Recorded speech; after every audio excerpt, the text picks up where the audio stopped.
back to the trading post. Of course, here's the superstar, Noodle, and me, Fred. And this is going to be Fred Files, Episode 4, William Goebel. Ow! Just 1 second. All right, everybody, I'm back. All right. Now, William Goebel. Now, a lot of us may not have heard of this man. You know, this I guess you'd say unsolved mystery, cold case. This was from back in 1900. Okay, so none of us would really know. I mean, unless you may have studied your history, studied up on it, may have heard of him in passing or something, you know. But anyways, we're going to go through this. We're going to talk about his life and his end and the circumstances surrounding such, you know, and see if maybe we can come to our own conclusion. You know, we'll all come to our own conclusions as to what we want to think about it, you know. But this was a man, and his name, we're going to go down through his information, and then we're going to do the history of him, all that good stuff, okay? So, without further ado, here we go. This is William Goebel. Now, his name was William Justus Goebel. He was born January 4th, 1856, and lived to February 3rd, 1900. He was an American Democratic politician who served as the 34th governor of Kentucky for 4 days. Having been sworn in on his deathbed a day after being shot by an assassin. Goebel remains the only state governor in the United States to be assassinated while in office. Wow, that's a heck of a record to have there, huh? Anyways, he was the 34th governor of Kentucky and was in office January 31st, 1900 to February 3rd, 1900. That was a short stay, wasn't it? The lieutenant was J.C.W. Beckham and was preceded by William Taylor and succeeded by J.C.W. Beckham. All right? Now, President pro tempore of the Kentucky Senate, and what he was President pro tempore of the Kentucky Senate and was in office 1896 to 1900. Okay, he was a member of the Kentucky Senate from the 24th district. He was in office December 30th, 1887 to January 31st, 1900, and was preceded by James William Bryan and was succeeded by Robert H. Fleming. His personal details are as such. He was born Wilhelm Justus Goebel on January 4th, 1856 in Sullivan County, Pennsylvania, or Albany Township, PA. He died February 3rd, 1900, at age 44 in Frankfort, Kentucky. His political party was Democratic Party. His relatives was Justus Goebel, his brother. His education was Hollingsworth Business College, University of Cincinnati, Kenyon College.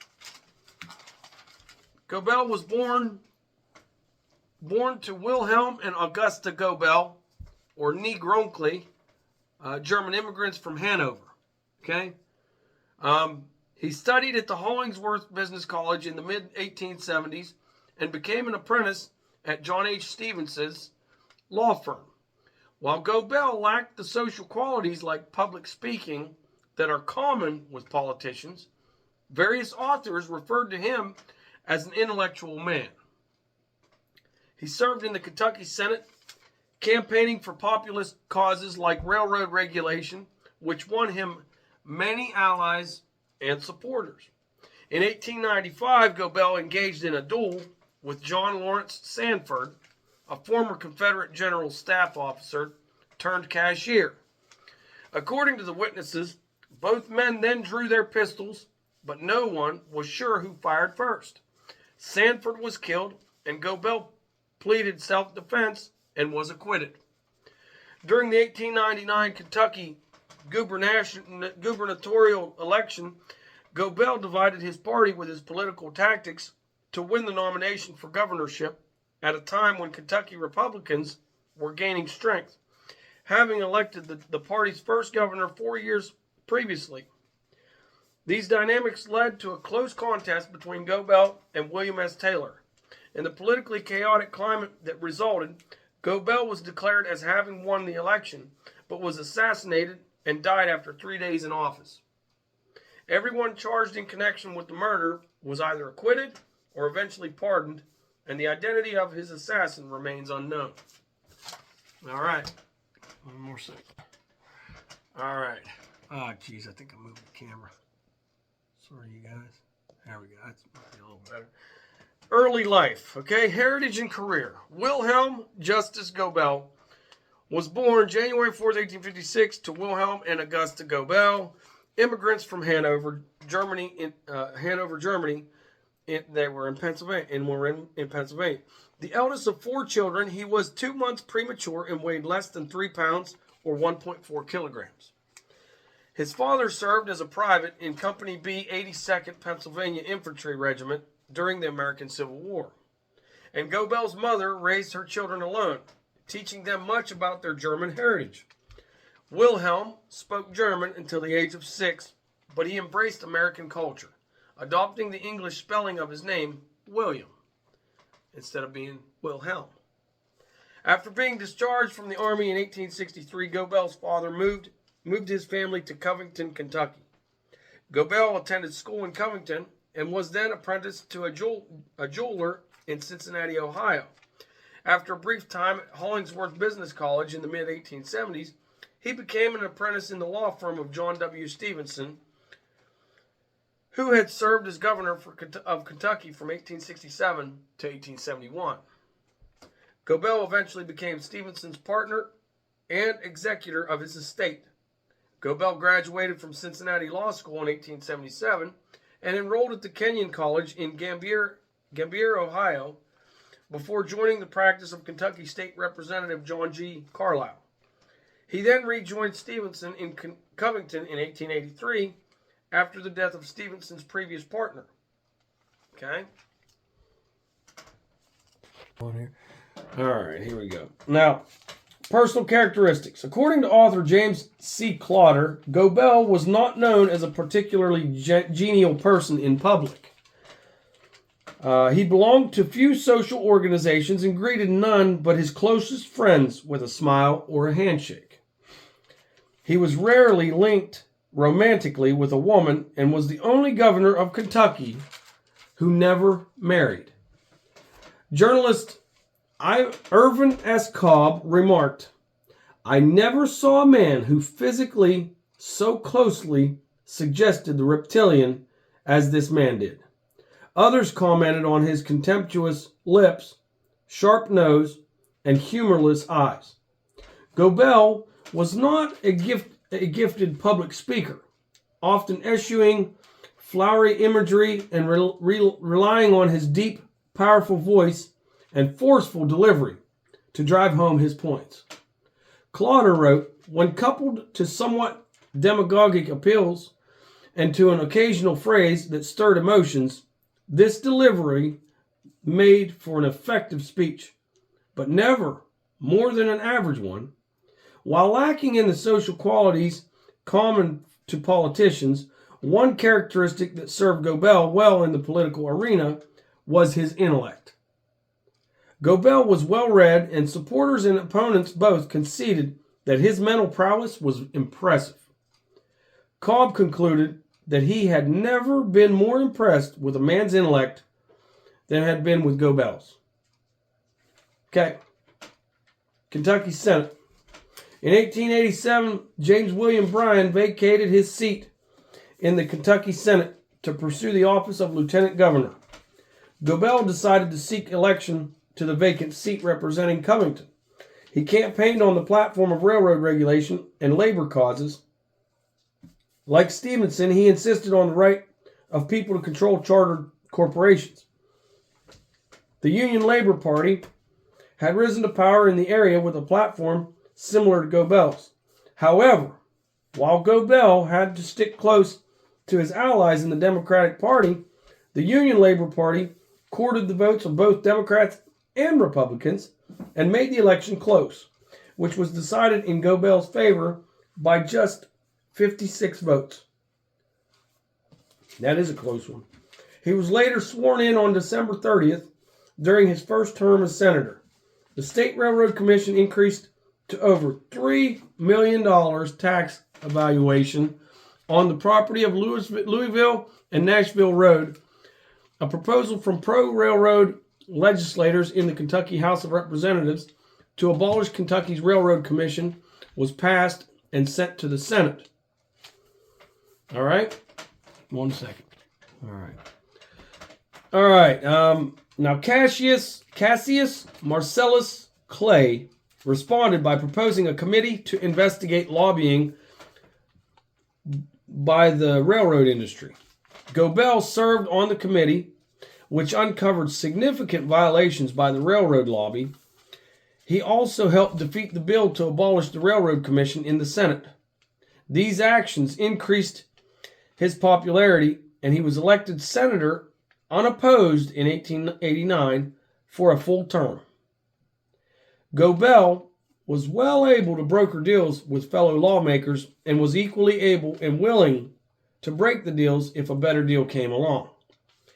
His tendency to use the state's political machinery to advance his agenda earned him the nickname William the Conqueror. Goebel served as delegate to Kentucky's 4th Constitutional Convention in 1890, which produced the current Constitution of Kentucky. Despite being a delegate, Goebel showed little interest in participating in the process of creating a new constitution. The convention was in session for approximately 250 days, but Goebel was present for approximately only 100 days. However, he did secure the inclusion of the Railroad Commission in the new Constitution. As a constitutional entity, the Commission could only be abolished by an amendment ratified by a popular vote. This effectively protected the Commission from ever being unilaterally dismantled by the General Assembly. Clotter wrote, Goebel used the Constitution as a vehicle to enact laws which he had not been able to pass in the more conservative legislature. Goebel won another term in 1893 by the 3-1 margin over his Republican opponent. By 1894, he had been elected as the president pro tempore of the Kentucky Senate, which we said before. Now, we're going to pick up here on this in a sec. Okay, now we're going to talk about his duel with John Sanford. Okay? Now, you know, it's kind of shocking for people like us in society today. All right? But you got to think this is, okay, according to this, it's in 1895. Okay? It's Wild West time, you know. It's a lot of craziness going on in the world at that point. But it was, you know, it wasn't out of the normal. Okay? But anyhow, in 1895, Goebel engaged in what many observers considered to be a duel with John Lawrence Sanford. Sanford was a former Confederate general staff officer turned cashier, which he was a cashier. He had clashed with Goebel before. Now, Goebel's successful campaign to remove tolls from some of Kentucky's turnpikes cost Sanford a large amount of money. Now, many believed that Sanford had blocked Goebel's appointment to the Kentucky Court of Appeals in retaliation, only causing to heat things up more. Okay? Incensed, Goebel had written an article in a local newspaper referring to Sanford as Gonorrhea John.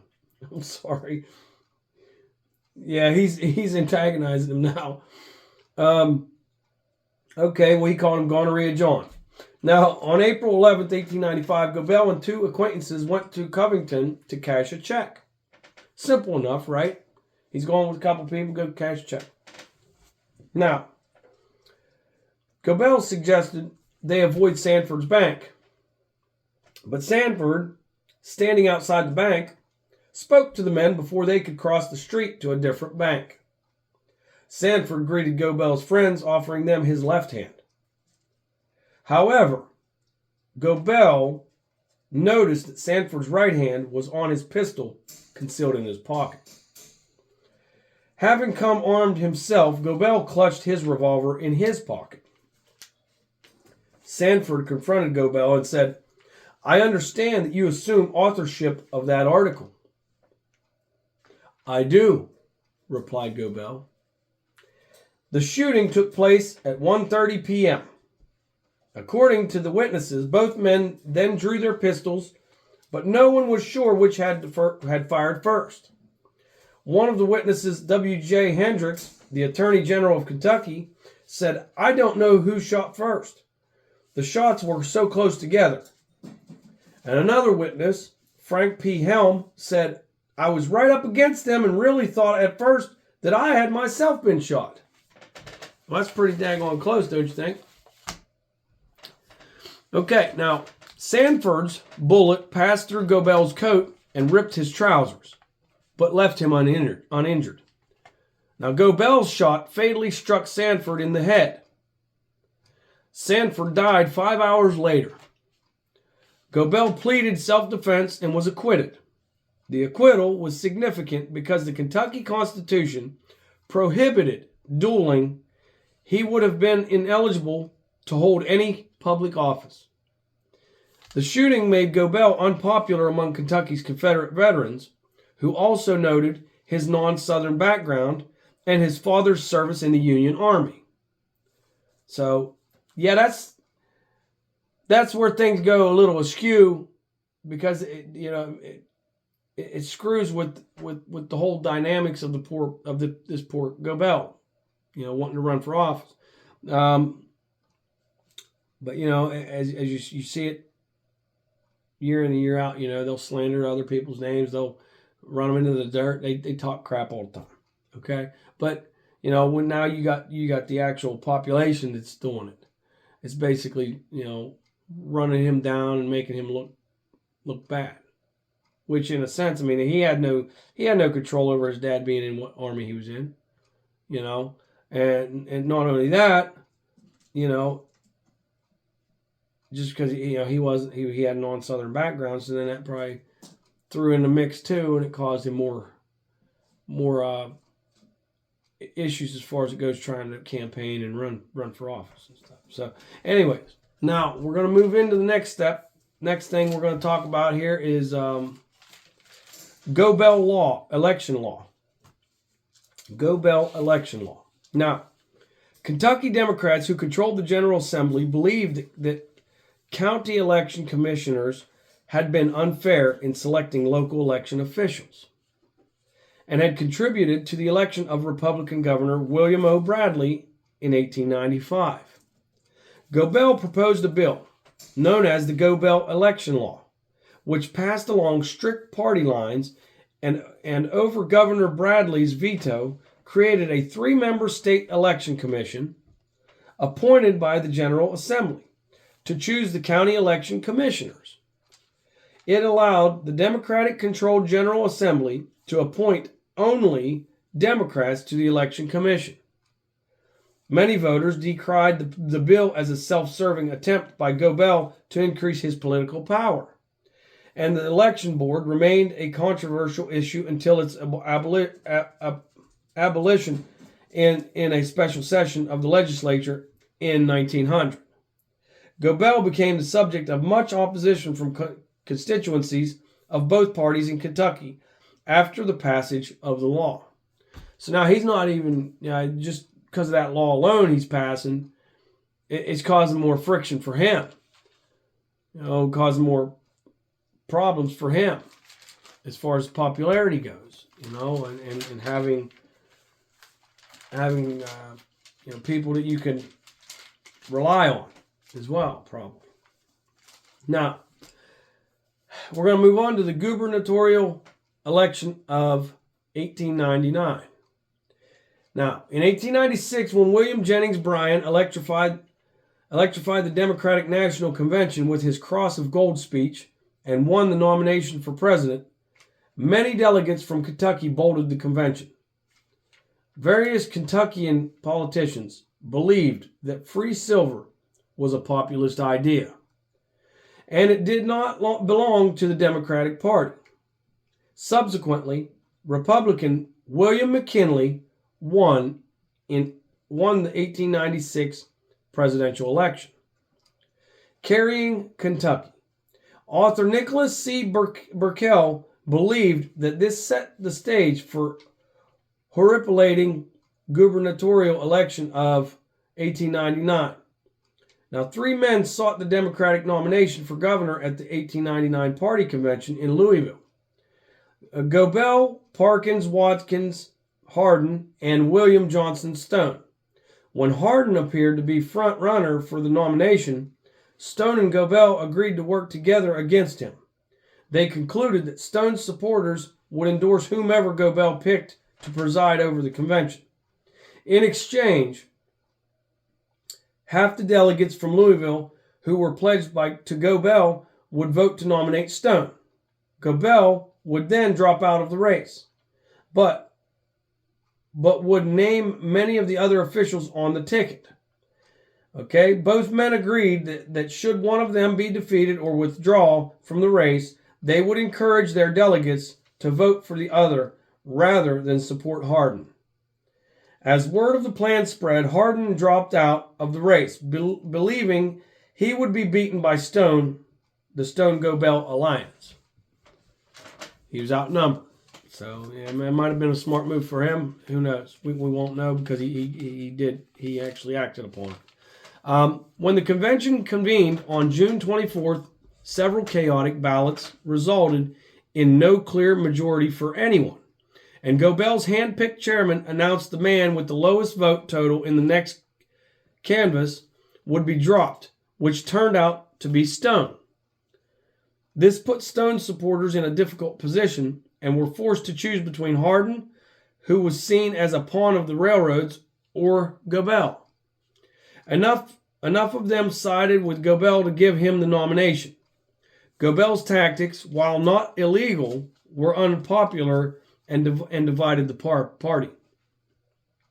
A disgruntled faction calling themselves the Honest Election Democrats held a separate convention in Lexington and nominated John Y. Brown as their gubernatorial candidate. Republican William S. Taylor defeated both Democratic candidates in the general election, but his margin over Goebel was only 2,383 votes. Now, Democrats in the General Assembly began making accusations of voting irregularities in some counties, but in a surprise decision, the Board of Elections created by Goebel election law, manned by 3 hand-picked pro-Goebel Democrats, ruled 2-1 that the disputed ballots should count, saying the law gave them no legal power to reverse the official county results, and that under the Kentucky Constitution, the power to review the election lay in the General Assembly. The Assembly then invalidated enough Republican ballots to give the election to Goebel. The Assembly's Republican majority was incensed, as were voters in traditionally Republican districts. For several days, the state hovered on the brink of a possible civil war. That had to be chaotic, I would say. Now, we're going to talk about his shooting and death. All right, we're going to go into that. With the election results still being in dispute, Goebel was warned of a rumored assassination plot against him. Nevertheless, flanked by 2 bodyguards, Goebel walked to the old state capitol on the morning of January 30th, 1900. Conflicting reports describe what happened next, but either 5 or 6 shots were fired from the nearby state building, one striking Goebel in the chest, seriously wounding him. Taylor, serving as governor pending a final decision on the election, called out the militia and ordered the General Assembly into a special session in London, Kentucky, a Republican area. The Republican minority obeyed the call and went to London. Democrats resisted the move, many going instead to Louisville. Both groups claimed authority, but the Republicans were too few to muster a quorum. That evening, the day after being shot, Goebel was sworn in as governor. In his only official act, Goebel signed a proclamation to dissolve the militia called up by Taylor, which was ignored by the militia's Republican commander. Despite the care of 18 physicians, Goebel died the afternoon of February 3rd, 1900. Journalists recalled his last words as, "Tell my friends to be brave, fearless, and loyal to the common people." Now, skeptic Irvin S. Cobb uncovered another story from some in the room at the time. On having eaten his last meal, the governor supposedly remarked, "Doc was a damned bad oyster." Goebel remains the only American governor ever assassinated while in office. In respect of Goebel's displeasure with the Louisville and Nashville Railroad, his body was transported not by the L&N direct line, but circuitously from his hometown Covington north across the Ohio River to Cincinnati, and then south to Frankfort on the Queen and Crescent Railroad. Sorry about that. Amid the controversy that had resulted in Goebel's assassination, the Kentucky Court of Appeals ruled the General Assembly had acted legally in declaring Goebel the winner of the election. That decision was appealed to the Supreme Court of the United States. Sorry, you guys, I'm still not a little bit under the weather. Okay. I think I'm good now. Arguments were presented in the case Taylor v. Beckham on April 30th, 1900. But on May 21st, the justices decided 8-1 not to hear the case, allowing the Court of Appeals decision to stand. Goebel's Lieutenant Governor J.C.W. Beckham ascended to governorship. Trails, Investigations, and Legacy. Hold on a second, let me pause first. Okay. Trails, Investigations, and Legacy. All right. During the ensuing investigation of Goebel's assassination, suspicion naturally fell on deposed Governor Taylor, who had promptly fled to Indianapolis under the looming threat of indictment. The governor of Indiana refused to extradite Taylor, and thus he was never questioned about his knowledge of the plot to kill Goebel. Oh, that's a little shady in it. Ultimately, in 1909, Taylor was pardoned by Beckham's successor, Republican Governor Augustus E. Wilson. However, a total of 16 people, including Taylor, would be indicted in connection with Goebel's assassination. 3 accepted immunity from prosecution in exchange for testimony. Only 5 ever went to trial, and 2 of those being acquitted. Convictions were handed down against Taylor's Secretary of State Caleb Powers, Henry Yutzi, and Jim Howard. The prosecution charged that Powers was the mastermind, having a political opponent killed so that Taylor could stay in office. Yutzi was an alleged intermediary, and Howard, who was said to have been in Frankfort to seek a pardon from Taylor for the killing of a man in a family feud, was accused of being the actual assassin. Republican appeal courts overturned Powers and Howard's convictions, though Powers was tried 3 more times, resulting in 2 convictions and a hung jury. And Howard was tried and convicted twice more. Both men were pardoned in 1908 by Wilson. Yutzi, who was sentenced to life imprisonment, did not appeal, but after 2 years in prison, he turned state's evidence. In Howard's second trial, Yutzi claimed that Taylor had discussed an assassination plot with Yutzi and Howard. He backed the prosecution's claims that Taylor and Powers worked out the details. He had acted as an intermediary, and Howard fired the shot. However, on cross-examination, the defense pointed out contradictions in the details of Yutzi's story. But Howard was still convicted. Yurtseven was paroled in 1916 and was pardoned in 1919 by Democratic Governor James D. Black. Of those allegedly involved in the killing, Taylor died in 1928, Powers died in 1932, and Yurtseven died in 1942. Most historians agree that the identity of the assassination of Goebel is unclear. Goebel Avenue in Elkton, Kentucky, and Goebel Park in Covington, Kentucky are named in Goebel's honor. Okay? And that is what I have on William Goebel. What do you guys think? I mean, it sounds a little bit fishy to do that, dude runs off and goes to Indianapolis, seeks asylum in Indianapolis, knowing that the Indiana governor, won't extradite him for them to be able to question him about the death of William Goebel. It makes the man look shady. You know what I mean? It makes him look a little untrustworthy, to say the least. But yeah, you guys, I mean, this is crazy. And there's going to be more of these too. You know, like I said, I'm starting earlier on, and I'm going to work my way up to more closer to modern times.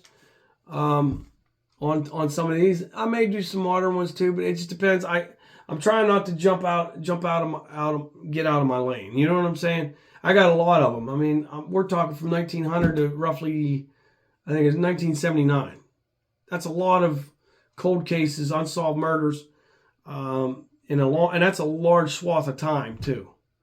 So, I'm going to go through it that way, and then we'll just probably look and we'll find other stuff after the fact, after all that, But we're gonna sprinkle them along, throw some in here and there.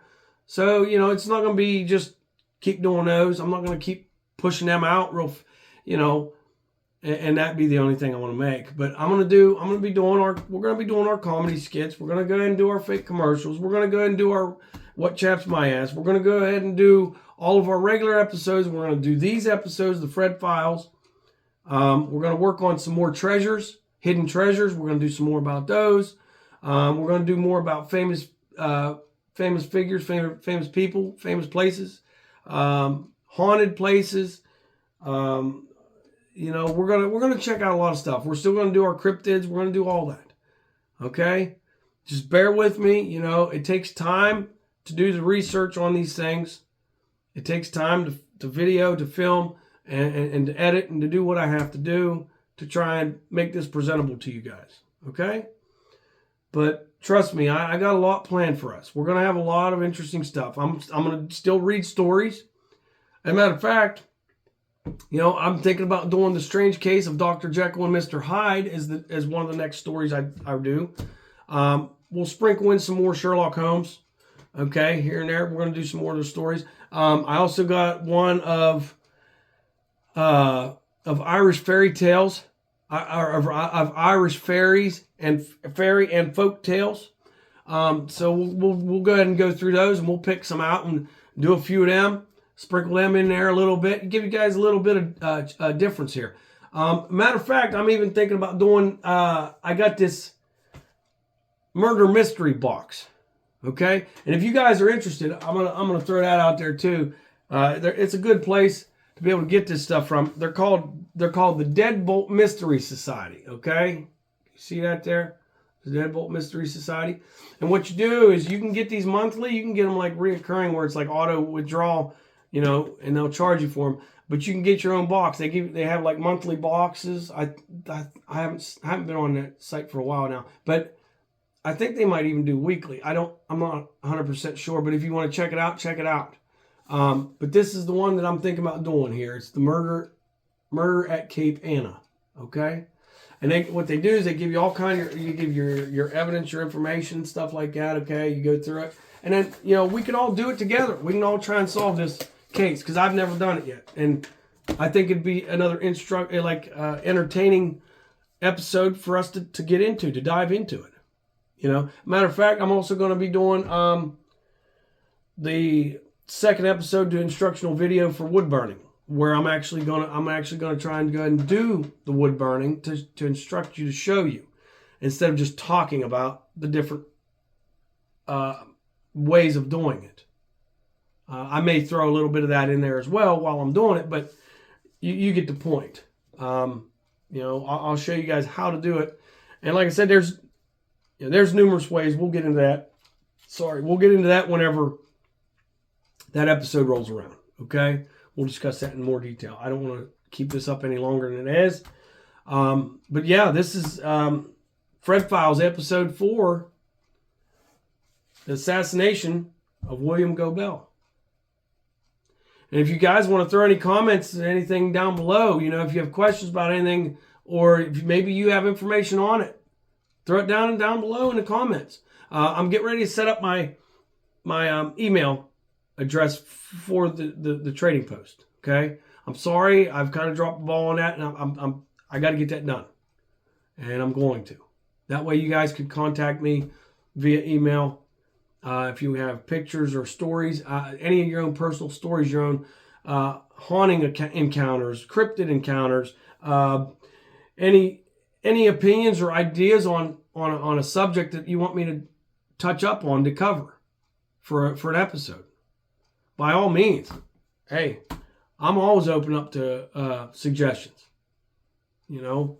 But me and Noodle's we're gonna work hard. We always do work hard for you guys. We try to get everything we can and bring it to you in a good format to where it's presentable and entertaining. And I'm trying to grow every episode. I'm trying to get better. Okay. There's a learning curve. I'm trying to learn as best I can and move forward to get better. But you guys, thank you for tuning in yet again to the Trading Post. And as I said, this is the Fred Files, Episode 4, The Assassination of William Goebel. Thank you very much for tuning in. And until the next time, y'all be safe, be happy, live your life. Bye.